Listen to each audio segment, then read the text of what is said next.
Iduna eko wiralai desni to hade. Bizni wadalai karlesni to desni faide karsne was. Iko desna wa iko la ek desni. Bin hai iko desni wiralai desna ka ek desni wat. Subhanallah. Walhamdulillah.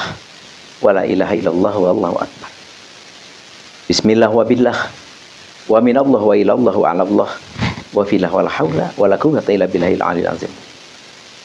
Nas'aluka rahmatan ya man huwa Allah la ilaha illa huwa rahmanur rahim al-malikul qudusus salam al-mu'minul muhaiminul ajizul jabbarul mutakabbir al-khaliqul bari musawwir al-ghaffarul qahhar wahabur razzaqul fattahul alimul qabirul basir al-khabidur rafiul maizul madus samil basir al-hakamul adul latiful khabirul halimul azim al-ghafurus syakurul aliyul kabirul hafizul muqitul hasibul jalilul karim ar-raqibul mujibul wasi al-hakimul wadudul majidul ba'ithul syaidul haqal wakilul qawil matin al-walil hamidul muqsil mubdi'ul mudil muhyil mumitul hayyul qayyum al-wajid majrul wahid al-ahadus samadul qadir al-muqtadir muqaddimul muakhir al-awwalul akhirul dhahirul batin al-walil muta'alil baru tawabul muntaqim al-afuwur raufu malikul mulki dzul jalali wal ikram al-muqsitul jami al-ghaniyul mughni mu'bil mani adh-dharrun nafi'un nur al-hadil badal baqi al-warithur rasyidus sabur.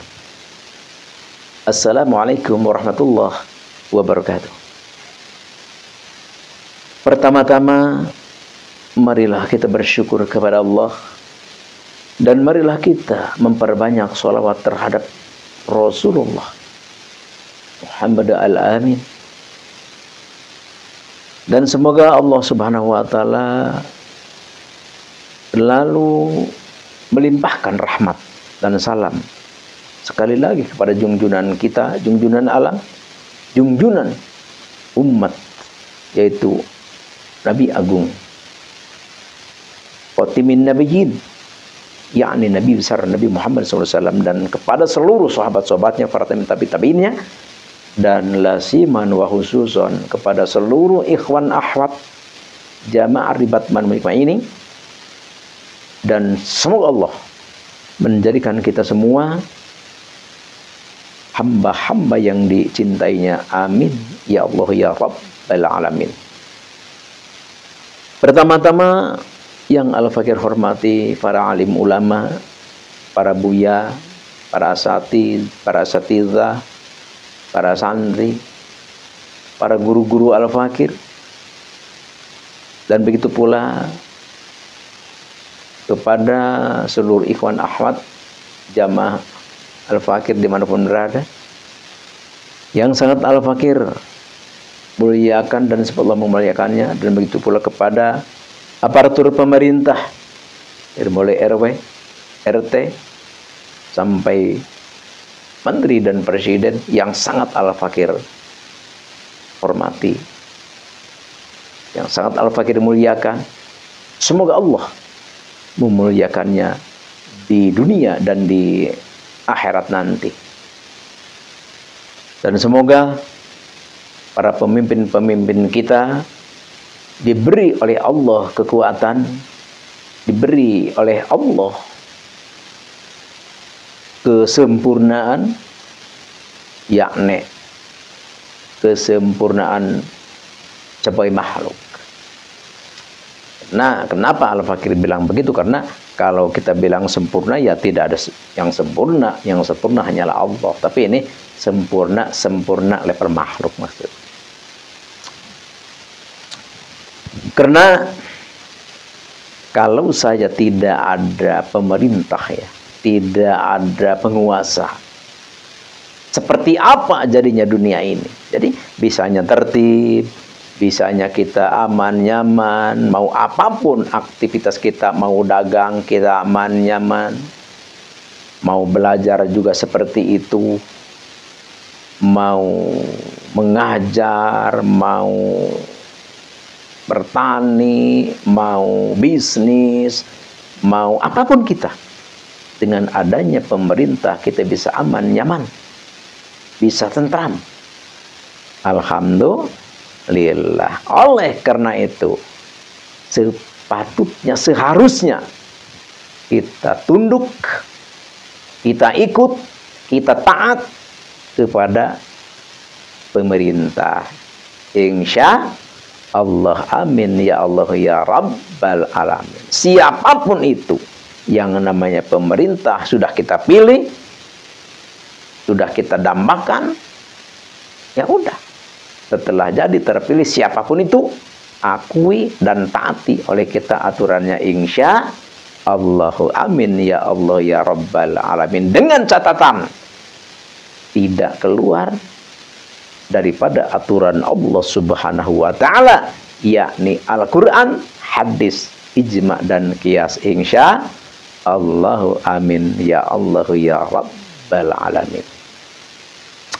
Oleh karena itu, mari kita jaga persatuan, kita jaga kesatuan dan rekatkan persaudaraan kita.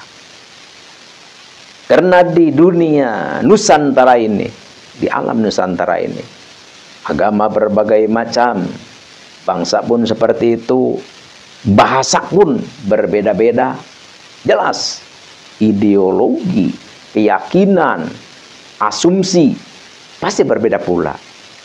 Ya, oleh karena itu, dengan semua perbedaan, dengan adanya asumsi kita masing-masing, jangan menjadi kita emosi, jangan kita menjadi pecah belah. Justru ayo kita pakai lambang negara kita Indonesia, yaitu adalah Bhinneka Tunggal Ika, berbeda-beda tapi tetap kita satu bangsa, satu bahasa, yaitu bangsa Indonesia yang berlandaskan ada Undang-Undang Dasar 45, harus kita patuhi. Berdasarkan demokrasi harus kita jaga supaya persatuan, kesatuan, kenyamanan, hidup berdampingan, hidup kita sebagai pluralisme, common society kita jaga. Jadi harus bisa kita hidup berdampingan dengan aman, nyaman, tentram, tidak ada perpecahan. Karena Islam itu adalah suatu agama perekat. Islam suatu agama pendamai. Harus kita bisa wujudkan. Makanya disebutnya juga Islam itu adalah agama tauhid. Tauhid itulah berbahasa Arab. Bahasa Arab asal dari wahada, yuwahidu, tauhidah. Jadi mempersatukan. Jadi makanya jangan sampai kita beragama Islam tapi kita ya membikinnya apa? Ya membikinnya penggiringan-penggiringan kepada keradikalan. Terus kita mengadakan riungan-riungan untuk ya berbagai macam yang berbentuk merusuh, yang berbentuk mecah, yang menggiring umat manusia ke keributan. A'udzubillahi min dzalik. Jadi Islam itu adalah suatu agama yang memang kita bisa saling menghormati, menghargai dengan siapapun itu, apalagi masih seagama, insya Allahu amin ya Allahu ya Rabbal alamin. Jangan seperti ini, kita ngaku beragama Islam, KTP beragama Islam, ya jangan kita kepada orang yang jauh, dengan tetangga saja kita tidak akur. Na'udzubillahi min dzalik. Jadi sekali lagi intinya, yang dinamakan Islam itu adalah suatu agama yang merekatkan, yang mendekatkan, yang merangkul semua manusia, insya Allahu amin ya Allahu ya Rabbal alamin. Tentu pemicu untuk kita tidak akur, pemicu kita ribut ya dari pendapat ideologi. Tapi insya Allah pendapat ideologi keyakinan itu insya Allah semua juga punya referensi, punya rujukan siapapun itu. Tapi rujukan itu jangan kita memegang sebelah, maksudnya. Jadi makanya sering Al-Fakir katakan belajar, belajar, belajar dan belajar. Ya artinya maksudnya jangan sampai kita belajar itu di satu tempat saja. Jadi untuk menghindari perpecahan, untuk menghindari ketidakakuran, karena kalau kita hanya sebatas satu lingkup, jadi mungkin kita punya pengalaman satu lingkup, jadi pas ada orang lain pendapatnya beda dengan kita, ya kita jelas berpecah. Na'udzubillahi min dzalik. Dalam masalah apa? Ya tentu tiada lain tiada bukan, kebanyakan kita berdebat, bermujadalah, gontok-gontokan, saling menyalahkan, saling mengkafirkan, saling menyesatkan. Biasanya lebih besar adalah di area fikih. Sedangkan fikih itu adalah al-fikhu dunun. Fikih itu adalah prasangka, fikih itu adalah pendapat, fikih itu adalah asumsi. Oleh karena itu jangan dijadikan untuk berdebat. Lebih baik kita lebih luas lagi belajar. Kalau kita lebih banyak lagi belajar, lebih luas lagi belajar, insya Allah perbedaan itu bisa menjadikan kita sebagai satu ilmu, sebagai satu wawasan, kebijakan yang bisa tercapai tujuan Islam itu sendiri, yaitu adalah merangkul semua umat manusia, insya Allahu amin ya Allah ya Rabbal alamin. Tentu banyak perbedaan di dalam masalah fikih, tapi perbedaan itu semua pun itu adalah baik karena ada referensinya masing-masing. Jadi memang setiap imam, setiap ulama itu kan pendapatnya tidak sama.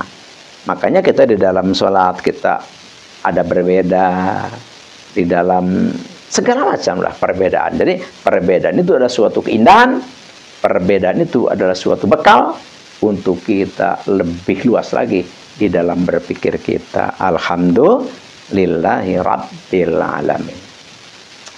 Jadi antaranya satu masalah ya, di antaranya yang sering menjadi fenomena perdebatan, perselisihan ya, kadang-kadang ya bisa menimbulkan juga bertengkar gitu ya. Ya dalam masalah mengecat rambut ya. Jadi mengecat rambut ini ada yang mengharamkan, ada yang justru sunnah, ada yang lagi makruh. Jadi ada yang mengharamkan, ada yang menyunahkan, ada yang memakruhkan, dan ada juga yang membolehkan. Jadi hukum syara ya, hukum Islam dari mulai haram, terus sunnah, terus mubah, terus makruh. Inilah di dalam hal mengecat rambut. Jadi mengecat rambut seperti apa? Ya kan kita gini, ada kan rambut misalkan merah dijadikan hitam, rambut putih dijadikan hitam, atau berbagai macam lah warna-warni di dalam rambut. Ini perbedaan pendapat, perbedaan pendapat. Ada yang mengharamkan, asal usul pertama dari hadis ini yang mengharamkan. An Jabir bin Abdullah, dari hadis ini diriwayatkan oleh Jabir bin Abdullah. Qala ati bi Abi Kuhafah yauma fathi Makkah wa ra'suhu wa lihiyatuhu katsagomah biyabon. Faqala Rasulullah sallallahu alaihi wasallam ghayyiru hadza bi syai'in wajtanibus sawada. Jadi hadis diriwayatkan oleh Jabir bin Abdullah. Jadi ada di hari Fatah Mekah ya, penaklukan Mekah zaman Nabi. Jadi Mekah ditaklukkan oleh Nabi. Jadi di waktu atau di hari penaklukan Mekah itu ada satu orang, yaitu bapaknya Sayyidina Abu Bakar Siddiq ya, yaitu Abi Kuhafah namanya. Jadi datang kepada Rasulullah, memang dipanggil oleh Rasulullah. Pas datang ya warasuhu walihiyatuhu katsagomah bi'adon. Jadi rambutnya sudah memutih, jenggotnya sudah memutih, seperti itu. Terus faqala Rasulullah sallallahu alaihi wasallam, Rasulullah bersabda, ghayyiru hadza bi syai'in wajtanibus sawada. Jadi Nabi menyuruh ghayyiru, ini rubahlah ini warna rambut bisain dengan sesuatu pewarna. Tapi wajtanibus sawada, tapi jangan yang hitam. Dengan warna apa saja. Yang penting jangan hitam. Hadis ini melarang jangan hitam. Makanya banyak ulama yang mengharamkan bahwa mengecat rambut dengan warna hitam.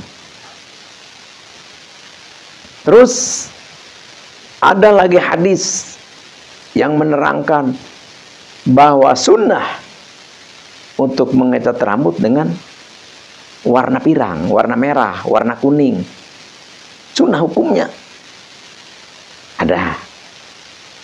Ada lagi yang menghukumi makruh tanjih. Jadi maksudnya kalau dilaksanakan tidak berdosa, seperti itu. Jadi makruh tanjih. Ada. Lalu ada juga yang membolehkan. Jadi para ulama di sini pendapat berbeda-beda. Kenapa ada yang membolehkan? Karena ada satu hadis Nabi di sesuatu waktu mau peperangan, kan banyak yang sudah tua-tua, yang sudah beruban, yang sudah rambutnya udah pada putih, kan mau berperang ikut dengan Nabi. Kata Nabi, ini rambut putih, udah cat dulu dengan yang hitam. Kenapa? Karena ada ilat. Ilatnya apa? Di dalam hadis itu dinyatakan, diterangkan, dijelaskan bahwa rambut hitam itu punya satu kelebihan. Jadi orang kafir, musuh-musuh ya, musuh-musuh Allah.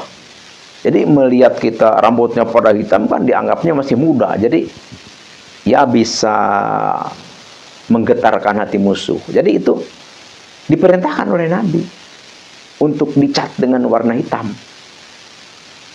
Tuh. Jadi artinya apa? Ya artinya ya tergantung keadaan maksudnya. Jadi kalau memang diwarnai dengan hitam itu karena ada tujuan baik, silahkan. Bahkan Nabi juga memerintahkan untuk dicat hitam bagi orang yang mau berperang, karena supaya dilihat oleh kafir lebih menakutkan. Itu makanya banyak ulama membolehkan, bahkan menyuruh untuk mengecat rambut dengan warna hitam asal tujuannya untuk kebaikan. Mana untuk kebaikan? Ya seperti misalkan punya istri, ya istri kita tidak senang dengan rambut putih, ya mungkin wah udah kayak kakek banget gitu kan, udah cat aja kata istri. Jadi istri nggak seneng nih kita rambut putih, itu dicat nggak apa-apa. Karena apa? Karena demi untuk menggairahkan, menyenangkan hati istri kita, seperti itu. Itu di dalam hadis dibicarakan seperti itu.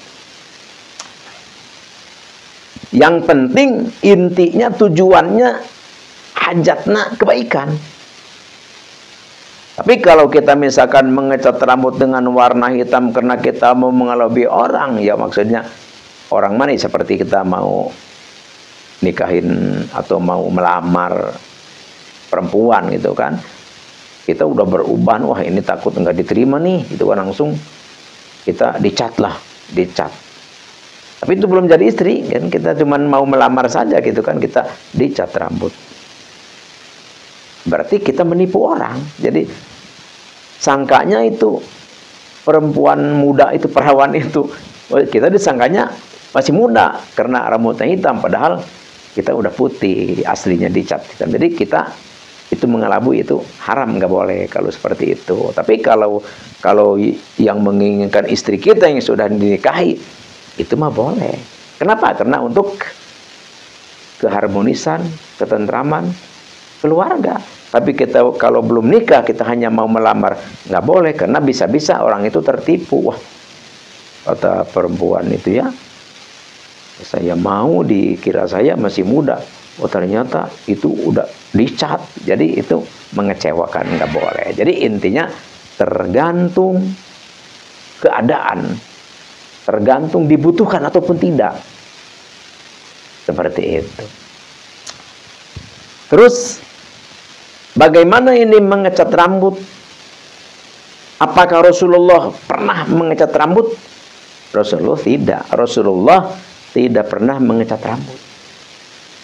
Tapi sesuatu perkara, walaupun Rasulullah tidak pernah melaksanakan, tapi kalau Rasulullah pernah menyuruh, ya kita laksanakan, tidak apa-apa. Ya Rasulullah kan menyuruh mengecat rambut Abi Quhafah.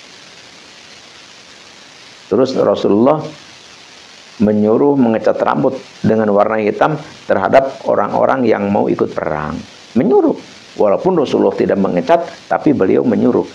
Tidak apa-apa dilaksanakan oleh kita, karena ada anjuran dari Rasulullah. Apakah dari sahabat ada yang dicat rambutnya? Banyak. Di antaranya yang mengecat rambutnya sahabat Nabi adalah Umar bin Khattab. Ini Khulafaur Rasyidin ini. Umar bin Khattab rambutnya dicat. Abu Hurairah, sahabat Nabi yang terbanyak meriwayatkan hadis Nabi, juga rambutnya dicat. Ini Abu Hurairah ini meriwayatkan hadis dari Nabi 500 lebih, 5.000 ya maaf, 5.374 hadis, terbanyak. Dan ada lagi Ibnu Umar 2000 lebih ya, 2360 ya kalau tidak salah. Terus ada lagi yang meriwayatkan hadis ya, yang banyak itu Anas ya, Anas bin Malik. Beliau meriwayatkan hadis 2284 kalau tidak salah nih. Terus yang keempat adalah Siti Aisyah, sahabat Nabi, istri Nabi. Dia juga sebagai ulama, sebagai waliullah. Beliau meriwayatkan hadis 2210 ya. Tuh. Ini Abu Hurairah ini rambutnya dicat. Terus Uqbah bin Amir juga mengecat rambut. Terus Abu Burdah juga mengecat rambut. Ibnu Sirin juga ini sahabat Nabi mengecat rambut, dan lain-lainnya. Jadi banyak sahabat Nabi juga yang mengecat rambut. Silakan, asal kita ada elat. Tapi ya kita yang terbaik, yang teristimewa, ya udah jangan dicat, udah aja seadanya gitu, seadanya. Tapi kalau kita mau mengecat karena ada ilat, ada maksud, ada hajat, silahkan saja dicat. Seperti itu. Hadis yang menerangkan ini adalah tertera di Sahih Muslim. Di dalam kitab Sahih Muslim.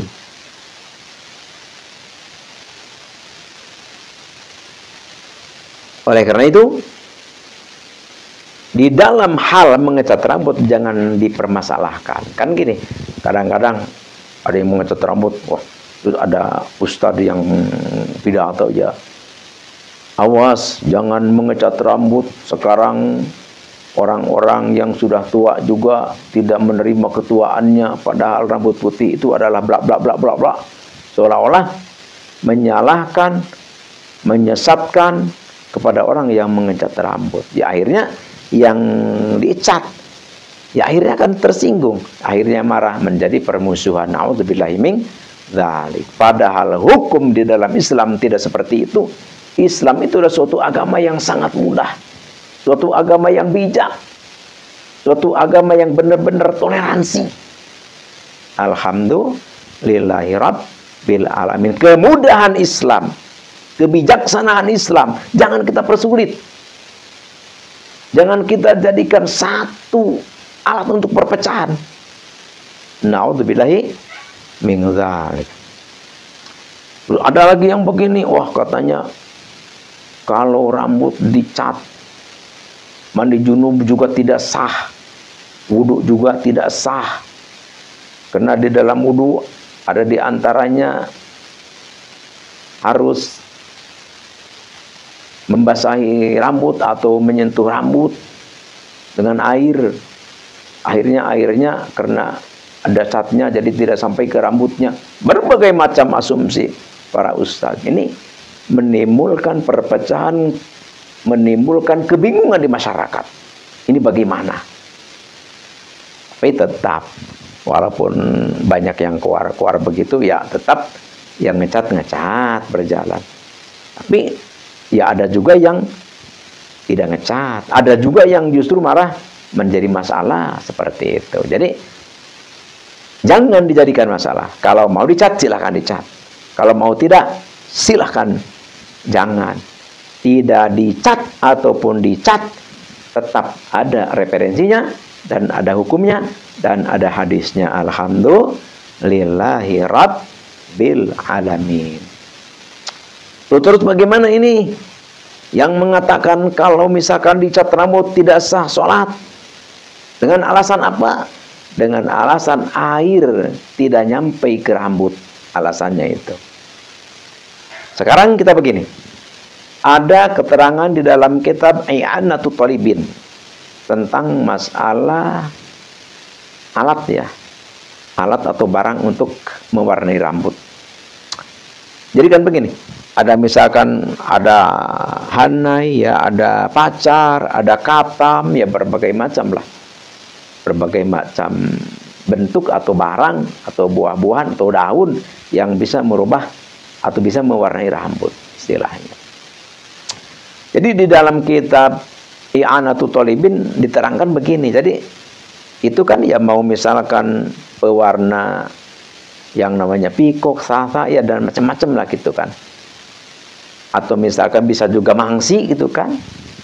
Mangsi ya, tinta bisa juga langsung diulasin ya ke rambut itu kan. Ke rambut.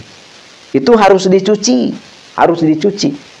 Kalau misalkan tidak dicuci, itu baru kalau kita mandi junub tidak sah. Kenapa? Karena air wudhu ya, atau air yang kita pakai junub, jadi tidak mengenai rambut kita.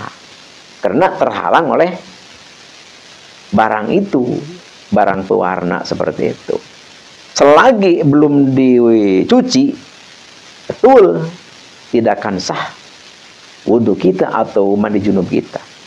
Tapi kalau sudah dicuci, langsung kita dicuci pakai sabun, pakai apa? Sampo ya, pakai sampo bersih gitu kan.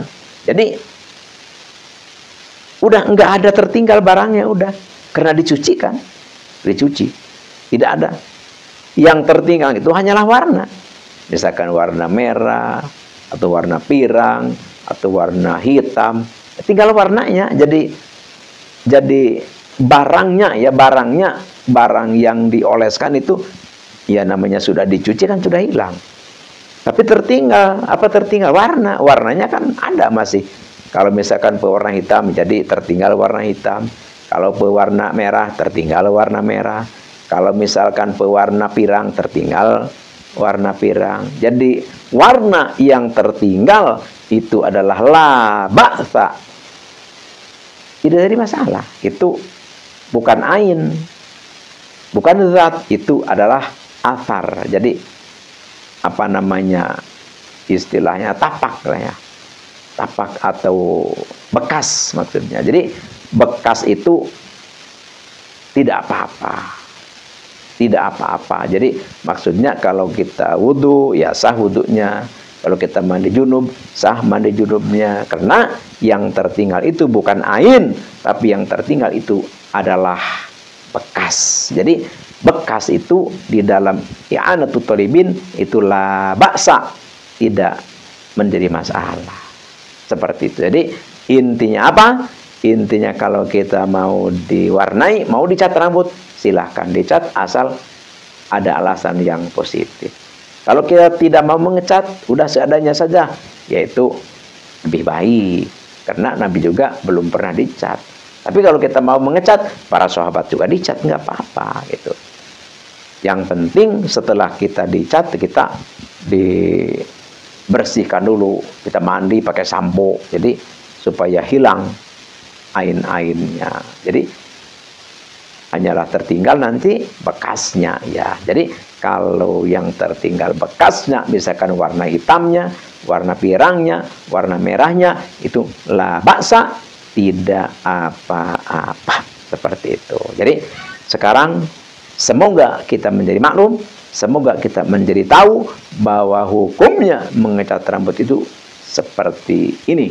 Ini adalah sudah digolong, ini adalah benar-benar sudah matang, maksudnya sudah matang hukumnya seperti itu dalam berbagai kitab, seperti itu dalam kitab fikih maksudnya. Hanya inilah yang Al-Fakir bisa bagikan, Al-Fakir bisa aturkan, semoga bermanfaat dan semoga ini menjadi wasilah untuk bisa turunnya rahmat Allah kepada kita, dan semoga hal seperti ini, riungan kita seperti ini, semoga menjadi wasilah kita bisa lebih dekat lagi kepada Allah Subhanahu wa Ta'ala. Sekali lagi, mohon maaf atas salah dan hilap dan kekeliruan. Allahumma la tu'ahidna inasina wa ahtana rabbana wa la tahmil alaina isran kama hamalatu ala alladziina min qablina rabbana wa la tuhammilna ma la taqata lana bih wa'fu anna waghfir lana warhamna anta maulana fansurna 'alal qaumil kafirin. Assalamualaikum warahmatullahi wabarakatuh.